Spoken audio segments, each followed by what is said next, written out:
여러분 요즘에 누군가와 연결되어 있구나 하는 느낌을 받아보신 적이 있으신가요? 누군가와 내가 연결되어 있구나 하는 연결감을 느껴보신 적이 있으신가요? 현대 사회에서 많은 사람들은 다양한 관계를 맺으면서 살아가죠. 가족 관계뿐만 아니라 학교에서도 또한 직장 안에서도 거의 얼굴을 보고 함께 식사를 하면서 과업에 대한 대화를 하기도 하고요. 일상에 대한 이야기도 소소하게 하면서 그렇게 함께 살아가죠. 우리는 오프라인뿐만 아니라 온라인에서도 서로 관계를 맺고 소통을 시도하는 것 같아요. 관심 분야가 비슷한 사람에게 팔로우해서 관계를 맺고 그 사람의 생각이 담겨 있는 피드를 읽으면서 관계를 맺기도 하고, 또한 나의 생각을 담은 피드를 게시하면서 사람들과 적극적으로 소통하려고 하는 측면이 있어요. 누군가 열심히 그러한 일을 하라고 하지 않았는데도 불구하고 우리는 그러한 관계를 맺기를 시도하는 거죠. 사람들과 관계를 맺는 것이 누군가 우리에게 맡겨준 의무가 아님에도 불구하고 우리는 누군가와 끊임없이 연결되고자 하는 열망을 가집니다.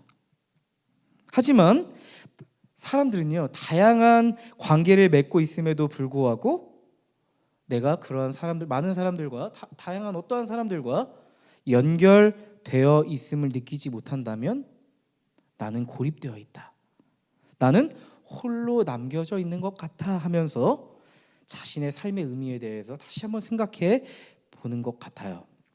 근원적인 외로움에 사무쳐서 이 외로움을 어떻게 극복할 수 있을까 하는 골똘한 고민에 빠지는 것이죠.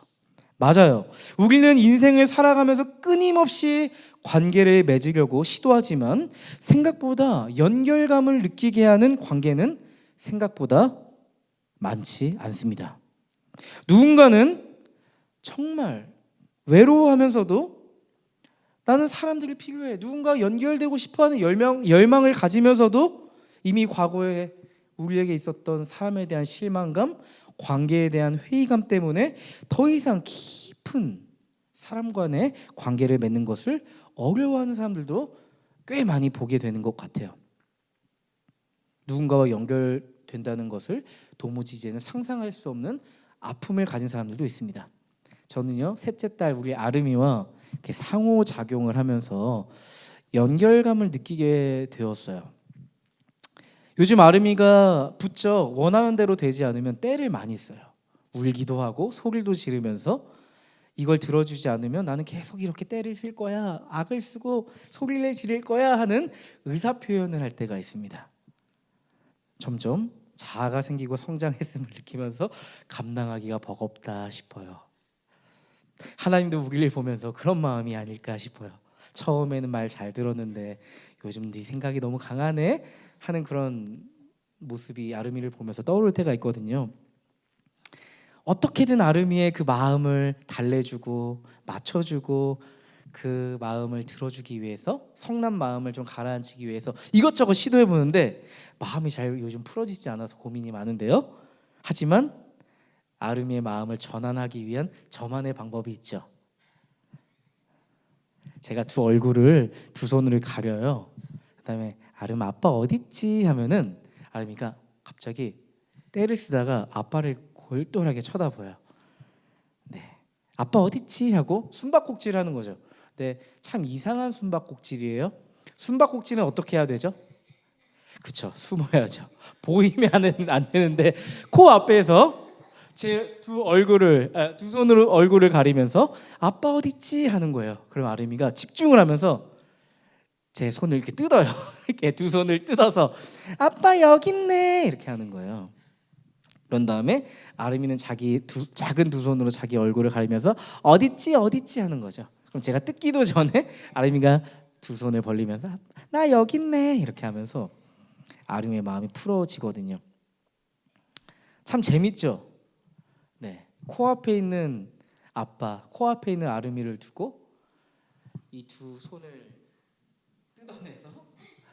손을 뜯어내서 발견하며 까르르 웃는 아름이를 보면서 저는요, 연결감을 느꼈어요. 근데 저는요, 이러한 관계가 연결감이구나 깨달았어요. 우리 주변에는요, 사실 수많은 관계들이 있습니다.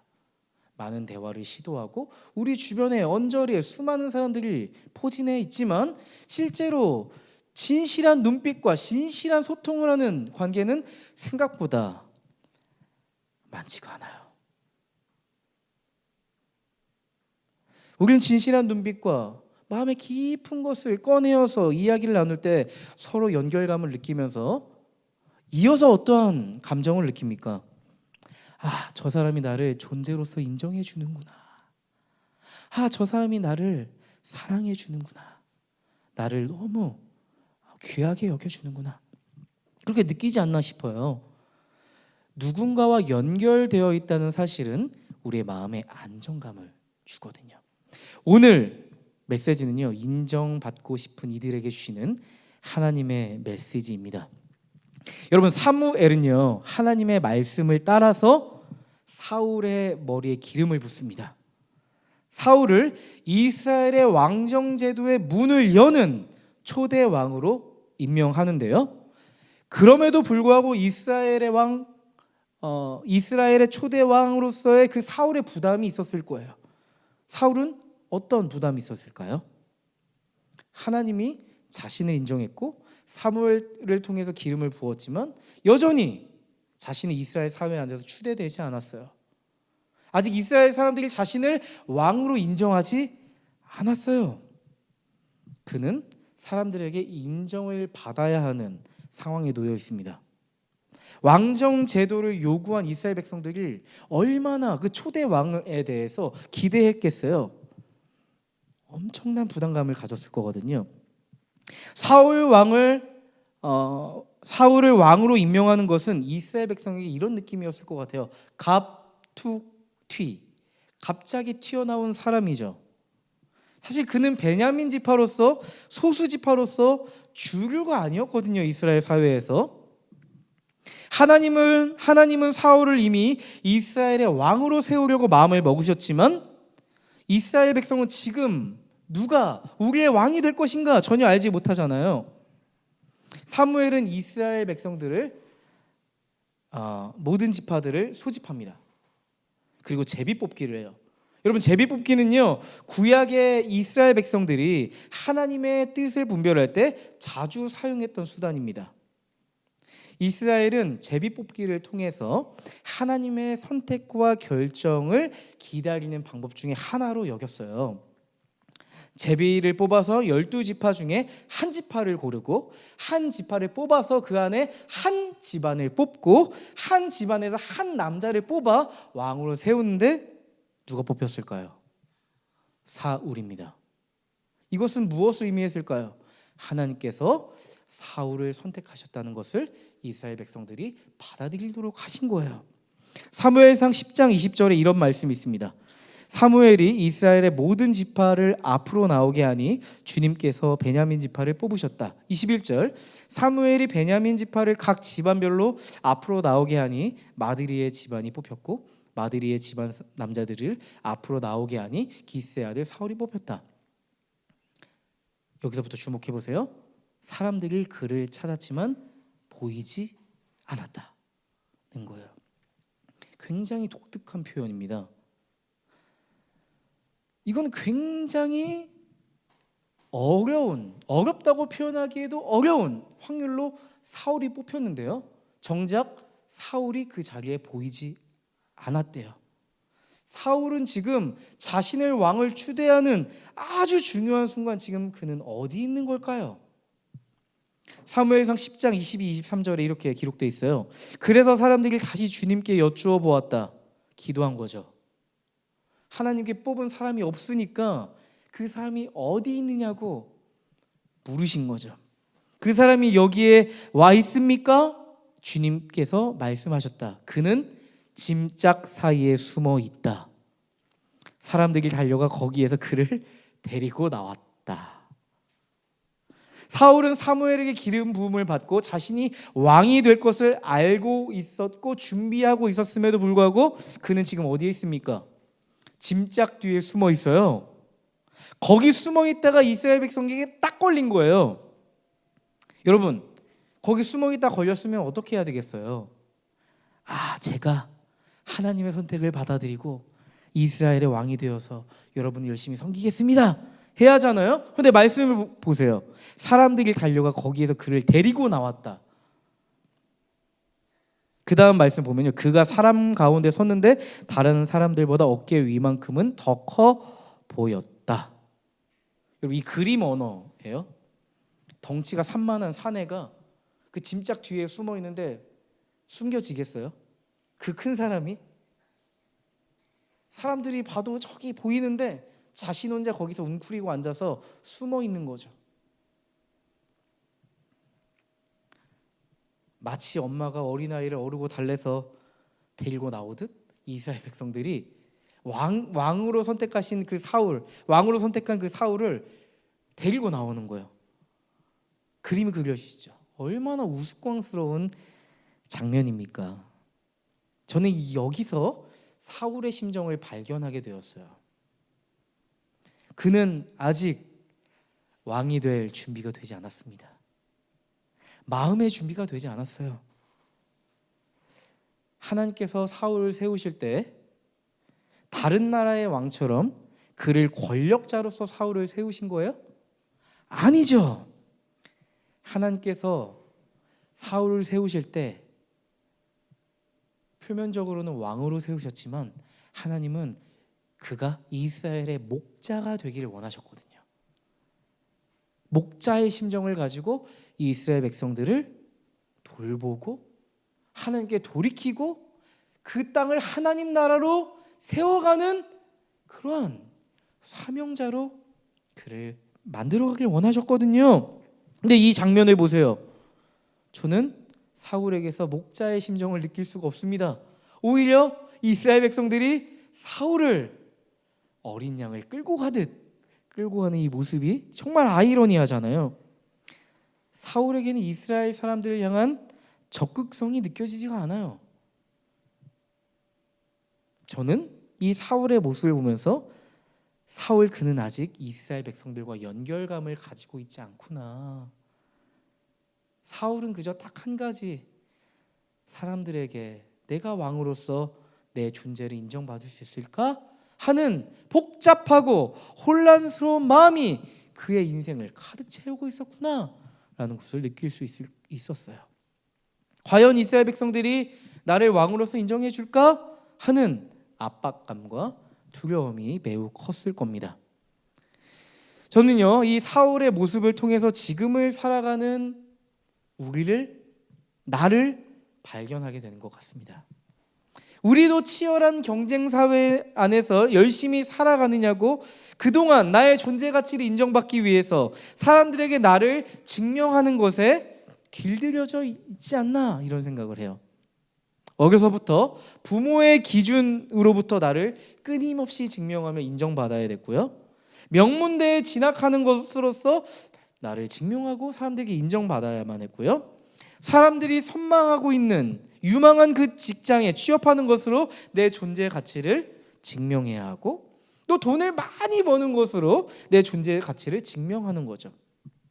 요즘에는 많은 팔로워를 가진 인플루언서가 되는 것으로 자신의 존재 가치를 가늠하고 사람들의 존재 가치를 가늠하기도 하는 슬픈 현실에 놓인 것 같아요. 또 한 가지는 결혼까지도 내가 어떤 사람과 어떤 훌륭하고 대단한 사람과 결혼하는지가 사람들이 내 삶을 인정하고 내 존재 가치를 증명하는 수단이 된 것 같아 때로는 가슴 아플 때가 있는 것 같습니다. 나를 증명하며 산다는 게 참 부담스럽고 힘들다는 것을 알면서도 무언가 이끌리듯 나도 그렇게 살아가고 있는 나를 발견할 때 참 아이러니하다는 걸 느끼죠. 사람들에게 인정받고 내 존재 가치를 인정받기 위해 증명하면 할수록 희한하게도 우린 그러면 그럴수록 내 존재 가치를 발견하고 행복해야 될 텐데 우린 정반대를 느끼죠.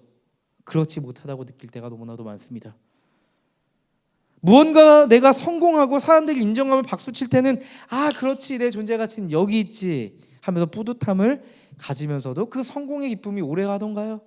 생각보다 그 성공의 기쁨은 짧습니다. 오히려 내가 더 도전해야 할, 내가 더 증명해야 할 일들이 산적해 있다는 것을 우리가 알게 되죠. 그리고 또 다시 한번 치열하게 나를 증명해야 하는 삶을 살아갈 수밖에 없는 다람쥐 쳇바퀴가 도는 삶을 우리는 또한 살아갑니다.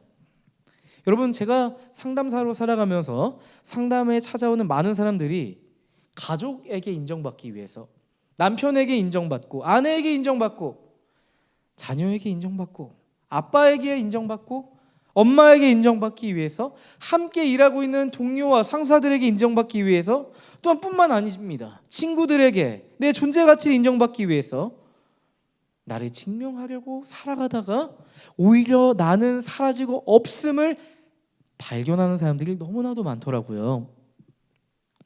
근데 그거 아세요?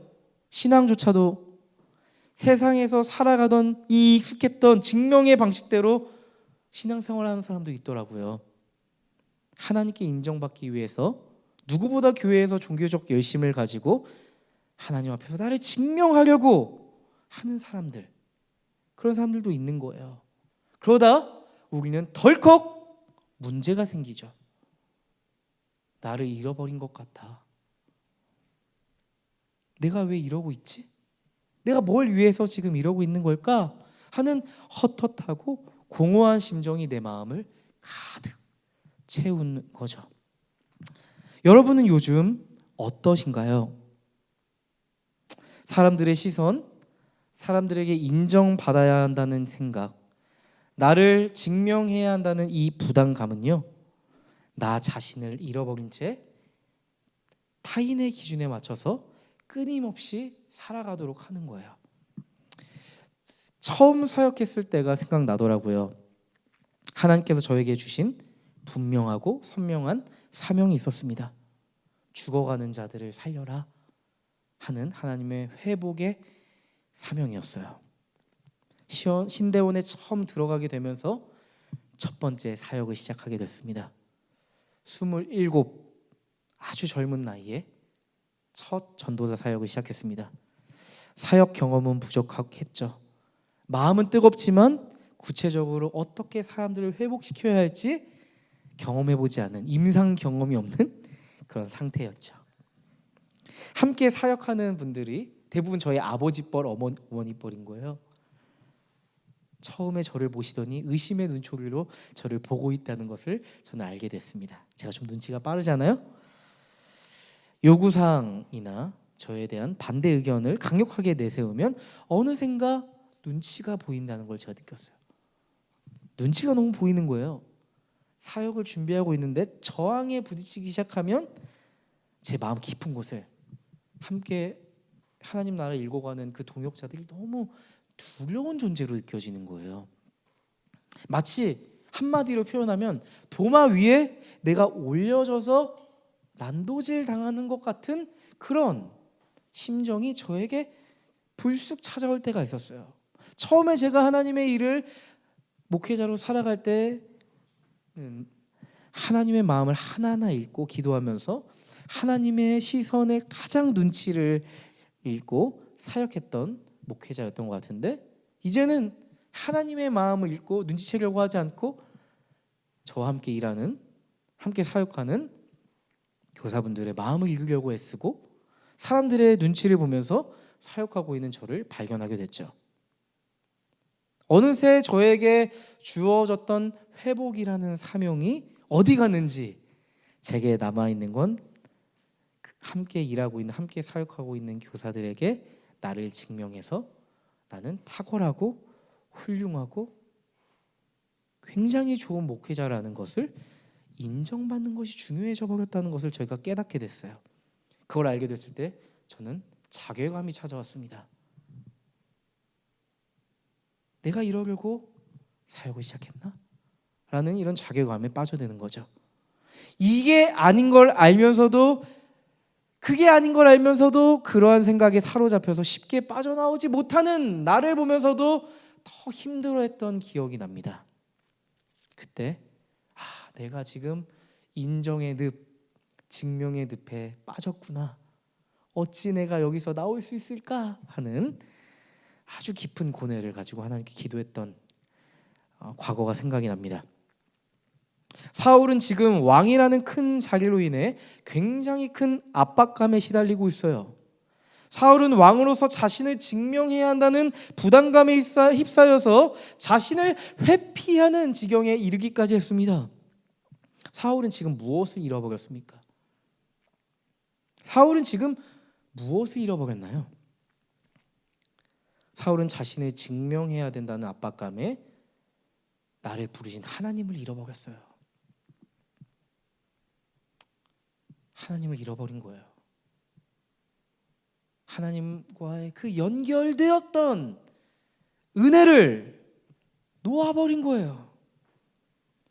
놀랍게도 하나님과 연결되었던 그 은혜가 그에게 사라지니까요, 그의 사명도 왕으로서의 부르심도 점점 사라지고 마는 거죠.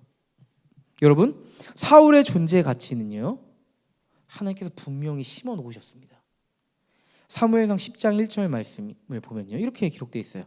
사무엘이 기름병을 가져다가 사울의 머리에 붓고 그에게 입을 맞춘 다음에 이렇게 말하였다. 주님께서 그대에게 기름을 부으시어 주님의 소유이신 이 백성을 다스릴 영도자로 세우셨습니다. 사무엘이 표면적으로 사울에게 기름을 부었지만 사무엘이 뭐라고 하고 있죠? 주님께서 당신에게 기름을 부으셨습니다 라고 하고 있어요. 꼭 이 메시지를 전달해 주고 있어요. 이건 뭘 의미해요? 사울, 하나님이 당신을 선택하셨다는 거예요. 하나님이 당신을 선택하셨습니다. 여러분, 그거 아세요? 사울이 기름 부음 받기 전까지 기름 부음은 누가 받는 거예요? 제사장만 받습니다. 근데 처음으로 제사장이 아닌 베냐민 지파인 사울에게 하나님이 기름을 부으시는, 와우, 놀라운 장면이에요. 놀라운 하나님의 의미가 담겨 있는 거죠. 하나님의 지금 마음이 어떠신 줄 아세요? 이스라엘은 나를 버려 왕정 제도를 선택했지만, 사울아 잘 들어, 나는 너를 선택해서 나를 버린 이스라엘을 회복시킬 거야. 그 마음이 사울의 기름을 붓는 그 하나님의 마음에 담겨 있는 거예요. 이스라엘 백성은 거룩을 버렸어요. 여러분, 그거 아세요? 거룩이라는 단어는 관계의 단어예요. 하나님으로부터 비롯돼서 나오는 것이 거룩입니다. 하나님과 단절되고 연결되지 않을 때 우리 안에 거룩은 사라집니다. 하나님을 버렸다는 것은 그들은 거룩을 버렸다는 거예요. 하나님과의 관계에 너 거룩을 버렸다는 거예요. 그리고 그들은 왕정 제도를 선택했죠. 하지만 하나님은 그 왕정 제도를 허용하셨고, 허용하신 그 왕정 제도 안에서 하나님은 그 왕정 제도를 거룩하게 하고 싶으신 거예요. 그 회복의 목적을 담고 계신 거죠. 그게 사울의 존재 가치예요. 하나님을 떠나 방황하고 있고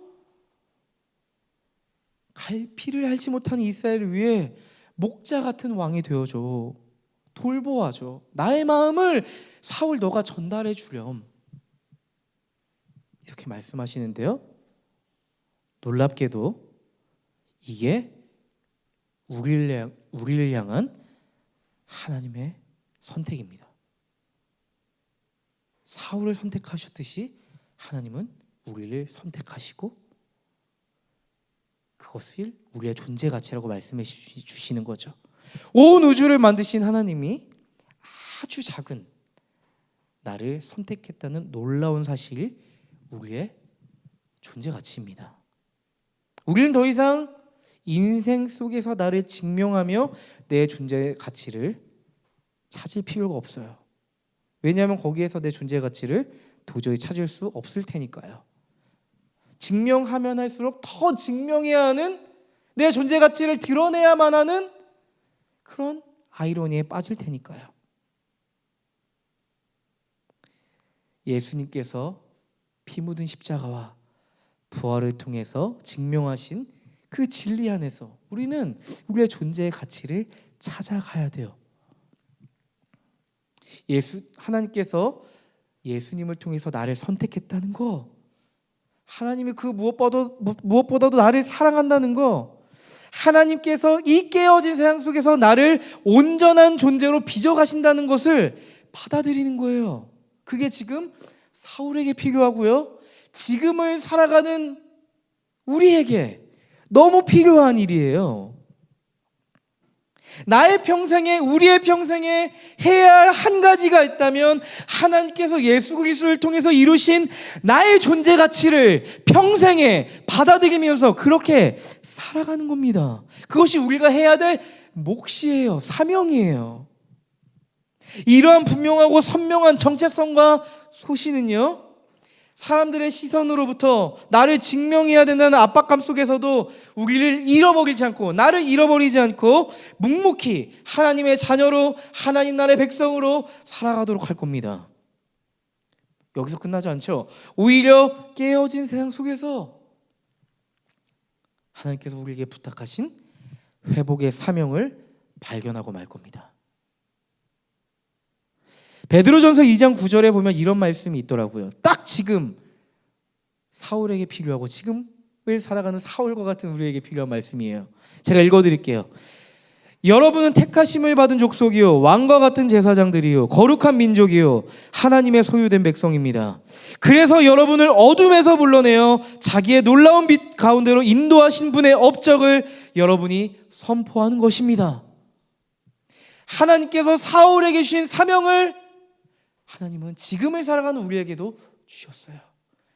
하나님은 여러분의 이름을 부르면서 이렇게 말씀하실 거예요. 내가 너를 선택했어.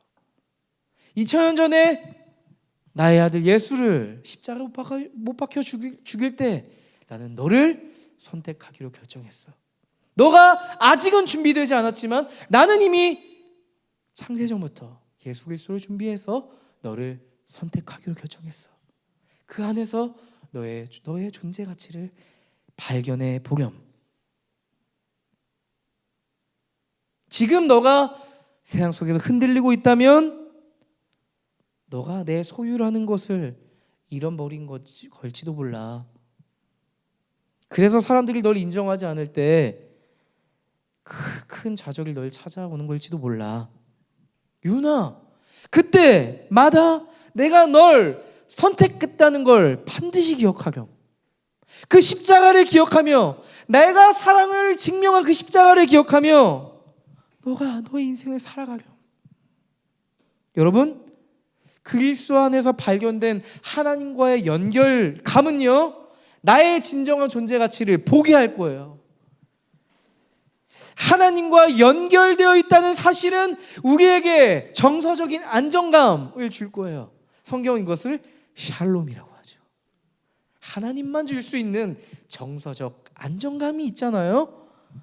샬롬이죠. 여러분, 우리의 회복과 변화는 하나님과 연결되어 있을 때 시작됩니다.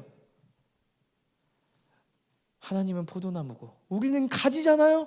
포도나무가 가지로부터 하나님의 포도나로부터 우리의 인생의 가지가 떨어져 나오면 우리는 어떻게 됩니까? 잠시 잠깐은 그 가지가 살아있는 것 같아도 조금만 시간이 지나면 그 가지는 죽어버릴 거예요. 여러분, 하나님과 연결됨은요, 우리의 존재 가치를 발견하게 하고요, 우리는 이내 곧 깨닫게 됩니다. 하나님께서 나를 통해서, 우리를 통해서 회복의 사명으로 초대하셨다는 사실에 대해서 우리를 깨달아 알게 되는 거죠. 하나님과 세상을 연결하는 존재로 살아가도록 우리의 가슴을 뛰게 해요. 어떻게 하면 내가 하나님과 세상을 연결시킬 수 있을까? 하나님과 세상에서 고통을 겪는 사람들을 연결시킬 수 있을까 하는 그러한 고민을 하게 되는 거죠. 바로 이게 하나님과 연결됨의 힘이거든요. 여러분은 요즘 하나님과 연결되어 있으십니까? 사울은 왕으로 아직 준비되지 않은 사람이었어요. 여러분, 근데 그거 아세요? 하나님은 그걸 알면서도 사울을 선택하신 거예요. 사울, 그가 아직 준비되지 않았다는 걸 알면서도 하나님은 사울을 선택하신 거예요. 여러분, 그거 아세요? 하나님이 우리를 선택하고 부르실 때 우리가 준비되어서 선택하고 부르신 것이 결코 아닙니다. 하나님은 여전히 우리가 준비되지 않았음에도 불구하고 그것을 알면서도 우리를 지명해서 선택해서 부르신 거예요. 여전히 부족하고 여전히 연약하고 하나님께 전혀 도움이 되지 않을 걸 알면서도 나를 선택하신 하나님. 여러분, 저는요 도저히 저의 이성으로는 잘 이해가 되지 않아요. 왜 나 같은 사람을 선택하셔서 하나님의 일을 하려고 하시는지, 저를 왜 선택하셨는지 저는 설명할 길이 없습니다. 은혜라고밖에 설명할 수가 없습니다. 하나님께서 사무엘을 통해 사울에게 기름을 부으시고 선택하셔서 이스라엘의 왕이 될 것이라는 분명한 부르심을 주시잖아요. 하나님께서는요 사무엘을 통해 사울에게 메시지를 주시는데요, 사무엘상 10장 6절과 9절을 보면 하나님이 사울을 어떻게 만들어가고자 하시는지 느낄 수 있는 대목이 있어요. 제가 읽어드릴게요. 6절을 제가 개역 개정으로 읽어드릴게요. 내게는 여호와의 영이 크게 임하리니 너도 그들과 함께 예언을 하고 변하여 새 사람이 되리라. 9절은 세 번역으로 읽어드릴게요. 사울이 사무엘에게서 떠나려고 몸을 돌이켰을 때에 하나님이 사울에게 새 마음을 주셨다. 그리고 사무엘이 말한 그 모든 증거들이 그날로 다 나타났다. 아멘. 여러분, 지금 이건 뭘 얘기하는 건 줄 아세요? 어떤 놀라운 일이 사울에게 일어났다, 이 정도 차원에서 이야기하고 싶은 게 아니에요. 하나님이 사울에게 기적을 일으키셨다 정도를 말하고 싶은 게 아니에요. 하나님은 이 메시지를 주고 싶으신 거예요. 사울은 전혀 준비되지 않았지만 하나님은 사울을 사용할 만반의 준비를 하셨다는 메시지를 주신 거예요. 하나님의 영을 부으십니다. 성령이 사울과 함께하게 하십니다. 이제 옛사람이 아니라 새 사람, 새로운 피조물, 뉴 크리에이션, 새로운 피조물로 새로운 하나님의 존재로 살아갈 수 있도록 하시는 거예요. 그 일이 실제로 다 일어났다고 말씀하시는 거죠. 이 말은 여전히 지금을 살아가는 우리에게 적용될 수 있어요. 우리는 하나님 앞에 여전히 준비되지 않았지만 하나님은 우리를 사용하시고자 하는 만반의 준비를 해놓으셨습니다. 여러분, 세상은 어때요? 이미 자질을 갖추고 있고 자신을 증명한 사람에게 기회를 줍니다. 우리가 준비되지 않고 우리가 증명되지 않았다면 우리에게 열정페이를 요구해요. 하지만 하나님은 다릅니다. 아직 준비되지 않은 사울의 존재를 하나하나 만들어서 사용하고 싶으신 거예요. 이 메시지를 사울에게 분명히 알려주신 것은 이유가 있어요. 하나님의 플랜, 하나님의 계획을 알려주시면서 너 그렇게 준비해. 너 이제 앞으로 뭘 준비해야겠니? 너가 준비해야 될 것은 왕으로서의 기능을 준비하는 것보다 먼저 준비해야 할 것은 너가 새로운 피조물로서 새 사람으로서 너의 존재를 만들어가는 것부터 시작해야 될 거야. 맞아요. 아무런 존재적 준비 없이 하나님이 세우신 왕으로서의 부르심을 감당할 수 없죠. 존재의 준비 없이 왕이 되겠다고 덤벼들었다가 사울 스스로도 왕의 자기를 감당하지 못할 거고요. 사울에게 맡겨진 이스라엘도 사울의 존재가 준비되지 않았다면 이스라엘은 어디로 갈까요? 맹인의 길로 인도하는 파멸의 길로 가겠죠. 사울은 왕으로서 사람들에게 인정받으며 내가 얼마나 탁월하게 왕의 일을 해낼 수 있는 것을 준비하는 것보다 더 중요한 것은 하나님 앞에서 내 존재를 어떻게 만들어갈 것인가에 초점을 맞춰야만 했습니다. 사울이 스스로 여태까지 살아온 옛사람의 그 방식을 돌이켜서 하나님의 목적대로 살아갈 온전한 존재로서 자신을 만들어 가야 했어요. 근데 여러분, 이 말씀까지만 보면 너무 부담이 되잖아요. 우리도 신앙생활을 하다 보면 아직 아직도 이렇게밖에 하지 못하는 내 존재를 보면서 허망한 마음이 찾아올 때가 있는데요, 하나님께서는 사울의 존재를 만들어갈 트레이너를 붙여주시잖아요. 트레이너 누군가요? 성령 하나님입니다.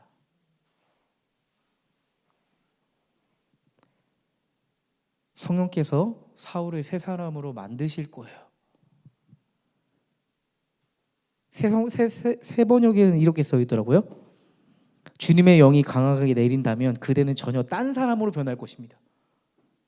그러니까 개역 개정은 새 사람이 되리라 했고, 새 번역은 좀 더 직관적이에요. 주님의 영이 너희에게 임한다면, 그러니까 저는 이렇게 약간 그 성령께서 우리를 강하게 트레이닝 시키실 때 너 전혀 딴 사람 돼 있을 거야. 전혀 달라진, 완전히 달라진 나를 발견하게 될 거야. 약간 이런 느낌으로 다가오더라고요.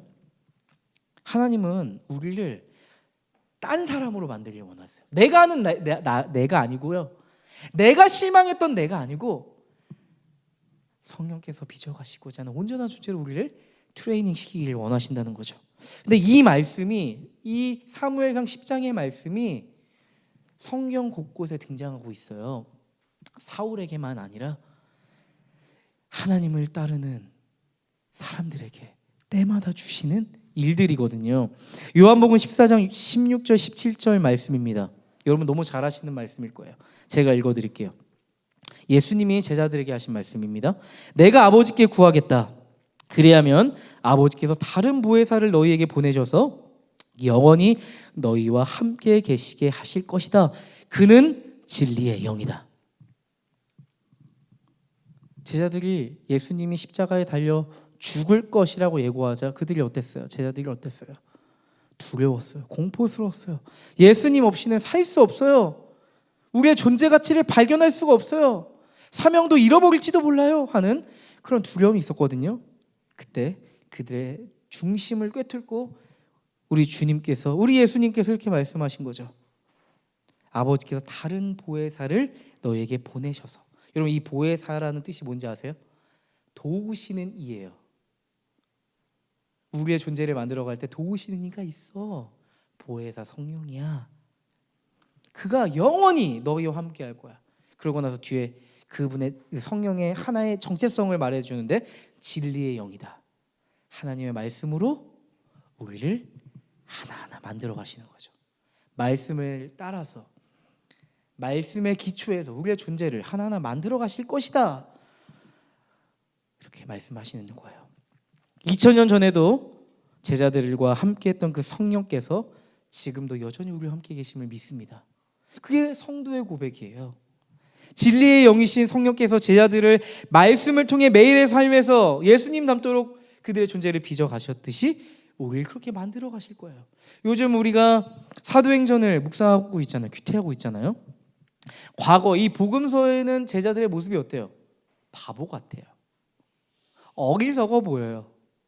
얘네들이 도무지 왜 이러는지 이해가 되질 않는데요. 야, 사도행전에 보면 굉장합니다. 예수님과 함께 하던 제자들의 모습이 더 이상 아니에요. 성령과 함께 비상합니다. 소망하는 이들을 회심시켜요.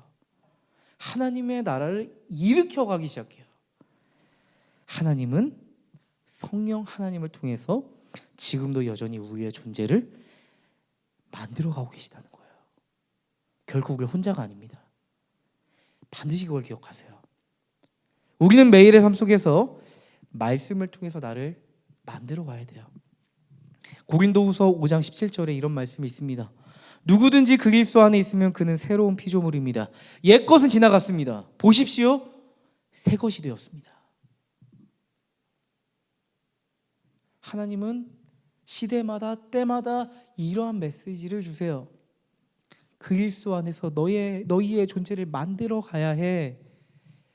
그리스도 안에서 너희 자신을 돌보고 만들어 가야 해. 이미 지나간 과거를 붙들고 어린아이처럼 살아가는 것은 굉장히 어리석은 일이지 않니?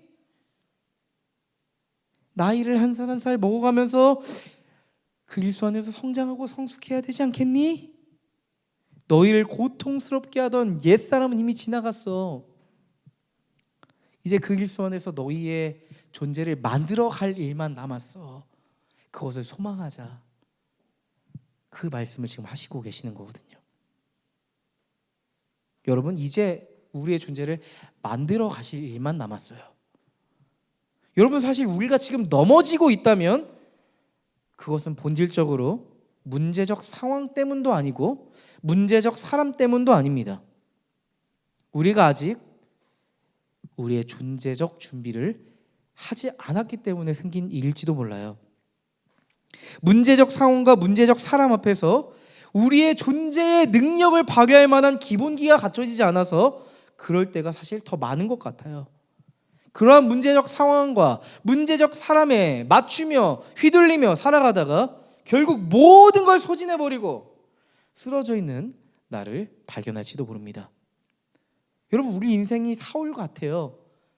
해야 할 것 많고 쉴 틈 없이 달려가야 하는 이 세상 속에서 무겁고 부담스러운 삶의 무게를 견디며 살아가는 동안 우리의 존재를 방치하고 돌보지 않았다면 우리는 사울처럼 실패를 경험하게 될지 모릅니다. 우리는 사울의 결말을 이미 알고 있어요. 하나님께서 누누이 메시지를 주시면서 그의 존재를 만들어라, 돌보아라 하셨지만 그는 그러지 않았죠. 그는 결국 실패하고 맙니다. 여러분, 해야 할 것 많고 분주하고 정신없는 세상 속에서 내 삶이 놓여져 있다면 그럴수록 더욱 우리는 그 길수 안에서 내 존재에 집중하며 십자가 안에서 나를 만들어 가야 합니다. 이게 절망 중에 소망을 발견하는 이들의 모습이기 때문이죠. 저는요, 사무엘상을 묵상하면서 하나님을 느끼게 돼요. 표면적으로는 사무엘이 나오고 이스라엘 백성들의 요구가 나오고 사울의 그런 우스꽝스러운 모습이 나오지만 그 역사의 뒤에 있는 하나님의 실체가 느껴져요. 철없이 어그러진 길을 가는 이스라엘을 포기하지 않고 끝까지 지켜 보호하시는, 그리고 이끌어 가시는 하나님을 보게 돼요. 여러분, 근데 그거 아세요? 근데 그걸 이스라엘 백성들만 몰라요. 우린 모두가 그걸 느낄 수 있는데 바보 같은 이스라엘 백성들만 그걸 몰라요. 여러분, 우리의 인생도 그런 것 같아요. 우리 인생에 집중하면서 분주하게 내 인생을 살아가다 보면 끝까지 포기하지 않고 나를 돌보시고 지키시고 보호하시는 하나님이 보이지가 않아요. 이스라엘처럼 하나님의 인정이 아닌 다른 것들에 나를 인정받는 게 좋아서 살아가는 거예요. 다른 나라처럼, 다른 사람들처럼 이스라엘도 그렇게 살았으면 좋겠다 하면서 말이죠. 여러분, 우리의 삶과 신앙이 성장하고 성숙할 때 반드시 일어나는 사건이 있다면 소망해야 될 것과 소망하지 말아야 될 걸 분명히 알게 돼요. 그리고 소망의 길을 선택합니다. 이게 성장과 성숙이 일어나는 사람들의 모습이에요. 더 이상 소망이 없는 데서 내 삶을 허비하지 않습니다. 에베소서 말씀에 보면 세월을 아끼라 말씀하시잖아요. 삶을 허비하지 말아라 이렇게 말씀하시잖아요. 소망 없는 데서 내 인생을 내던져가면서 나를 증명하면서 존재의 가치를 찾지 않고 하나님의 소망 안에서 내 존재 가치를 하나하나 발견하는 기쁨을 찾는 거죠. 하지만 우리의 인생에 진짜 소망이 있는 것은요, 때로는 우리가 어긋난 길로도 가요. 잘못된 선택과 결정도 합니다. 근데 우리 안에 진짜 소망이 있다면 결코 우리를 포기하지 않고 하나님의 그 선한 다스림 안에서 하나님이 우리를 이끌어 가신다는 사실입니다. 요한복음 14장 26절 27절 말씀을 읽어드리고 오늘 말씀을 마치고 싶어요. 제가 한번 읽어드릴 테니까요, 한번 잘 들어보세요. 예수님께서 제자들에게 하신 말씀입니다. 보혜사 곧 아버지께서 내 이름으로 보내실 성령 그가 너희에게 모든 것을 가르치고 내가 너희에게 말한 모든 것을 생각나게 하리라. 평안을 너희에게 끼치노니 곧 나의 평안을 너희에게 주노라. 내가 너희에게 주는 것은 세상이 주는 것과 같지 아니하니라. 너희는 마음에 근심하지도 말고 두려워하지도 말라. 아멘.